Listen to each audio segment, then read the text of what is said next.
Man, it was a good win. That's a good team in the other locker room.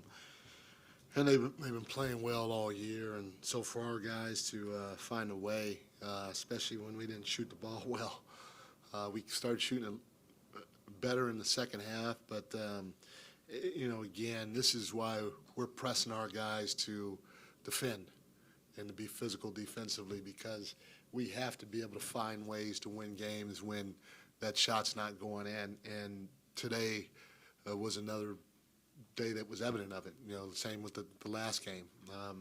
We shoot 42% from the field and we shoot 28% from the three-point line. That's a loss for us last year. To be able to hold a really good offensive team, to under 100 points on 44% from the field and 23% from the three-point line, again, is who we want to be. I know we can shoot the ball. The shooting's going to come. Where I'm going to continue making our guys, where I'm going to continue pressing our guys on the defense end of the floor. And we had a lot of guys step up on that end of the floor, starting with Keon. I mean, SGA is an unbelievable player. And to get maybe his second start, and say you got to take SGA and do the job that he did. And it's crazy because everybody's like, well, he scored 33 points. Well, you just got to make the guy work for his shot. And I thought Keon did a heck of a job doing that, as well as the rest of our team trying to follow the game plan. But we had a lot of guys step up. Obviously, Kevin was big for us. He opened up the game in a lot of different ways for us. He shot the ball well, made plays for us. Keegan, he was great for us too. He hit a couple of big threes late in the second half, and he looked good shooting the ball, looked confident shooting the ball, so that was fun to see it go in. Even Malik off the bench, with his 8 assists, and Sasha off the bench. But Sasha hadn't played in a game and a half or whatever it's been, and we called his number and throw him out there, and he hits 2 big threes for us. So that was huge, his contribution. And then obviously Domas, his triple-double. I think he's leading the Sacramento era team in triple-doubles now.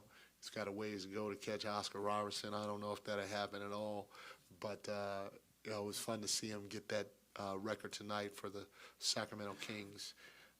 But again, just finding a way, and part of finding a way, Jay Triano is really big on it, but we've been working with our guys to crash the offensive glass, and our guys are starting to come up with the ball. They came up with the ball in the last game, crashing the offensive glass. They came up with the ball tonight, crashing the offensive glass, and again, we get 15 offensive rebounds for 23 second chance points. That's a huge night for us on the glass, especially when the shots weren't going in. So I'm excited for our guys. I'm happy for them because, we can play fast. Our offense is going to come because we can shoot the ball. We're willing passers, and guys know how to space and all those things that we talk about offensively.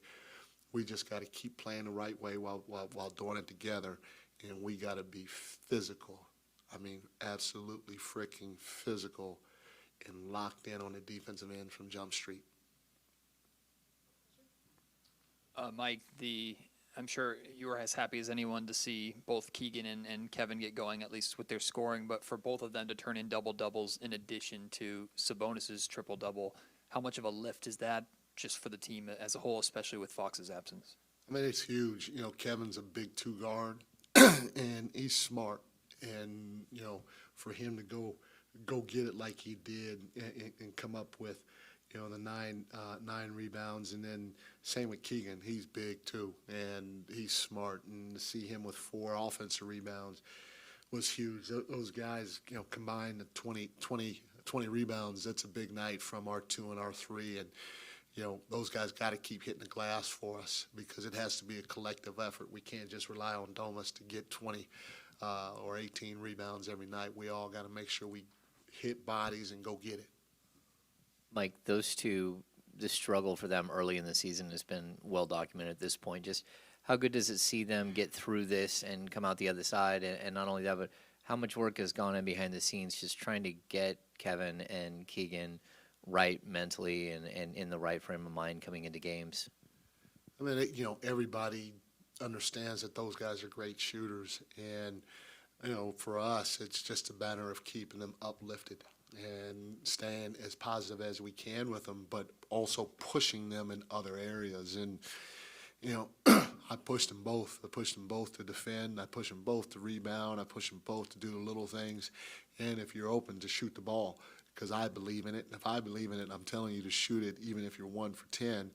Then that should give you the comfort level to want to shoot it. And those guys get all the credit because they're the ones that have to figure it out mentally and physically how to make that thing go in, especially when it's not. And both those guys work hard, getting extra shots. They work hard with their coaches getting extra shots.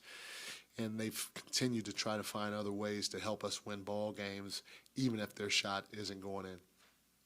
Coach, obviously you're a better team when Fox and Trey Lyles are out there, but getting victories and having these tight battles with teams, how satisfying is it to see you guys go out and compete without two main pieces? Well, one thing that you like about it is you keep, when I say you, I keep telling our group that we can be a hell of a team. We can be a great team. And it doesn't matter what 5 we throw out there. If we play the right way, good things will happen. And, I even said it to our team at the end of the second Houston game when we threw Keon and Alex and Kessler out there. I think maybe Jordan might have been out there. I can't remember the other 2 guys. But those guys just moved the ball. They cut. They moved bodies. They spaced. And they attacked in transition. They talked and helped one another defensively. I enjoyed watching the last 8-10 minutes of that ball game. And so to me, with the talent in that locker room, it's evident if we stay connected, doesn't matter who the 5 is out on the floor, we're going to give ourselves a chance to win. With Foxy and Trey out right now, it just gives other guys opportunities to be put in situations that they've probably never been in. You talk about Keon Ellis on the floor as the point guard, and he's a two-way player in his second year, and he's closing the game against one of the best players in the game in SGA, and getting those experiences, that's irreplaceable. To be able to do it right now, and then to get those experiences while getting a win, it just ups everybody's confidence level in one another, and it really helps us believe that no matter what 5 we have out there, if we play the right way, we can get it done. Kind of along those lines, Mike, is that with the Fox absence? Is this about the most cohesive you'd kind of seen from your group, even while working the way through struggles and having flashes of great moments? Was tonight kind of maybe the most cohesive in that stretch with no Fox? Yeah, I thought it was pretty good tonight. I thought, too, when we played in Golden State about 4 games ago, I thought we did some good things on both ends of the floor, and so it was evident, that in my opinion, if we do play the right way, obviously we're a much better team with Fox, but it's part of what we got to face is the injuries. We were a little lucky last year; we didn't have a ton of them, and so for us to be able to have injuries and find a way to win, like you said, by being connected, it was a lot of fun to be a part of and to watch. Coach, after the second Houston game, you talked about the importance of learning from that adversity. Yeah. To what extent would you say those lessons have been applied in the last 2 games in which your team has looked like a totally different team? I said it. I went on record. It was kind of funny, but my son who works for me, Elijah, he thought I was crazy. But I told him after the second loss, I was like, I kind of like that we're going through this. It's ugly. It doesn't feel good. People are mad. Players are mad at me. I'm mad at them. They're mad at the other coaches. And if we expect to be great, this is nothing. We'll fight our way out of this, and we'll figure this out, and it'll make us stronger down the road. So to be able to see, the biggest thing for me is to be able to have some hard conversations in front of each other, okay, and look each other in the eye and respect what the next person is saying next to me or in front of me, and still stay connected and still try to do my job to the utmost degree and support whoever's in front of me. I mean, JaVale wasn't playing bad at all right? But Alex had come in that Houston stretch, and he played really well, so I wanted to reward him.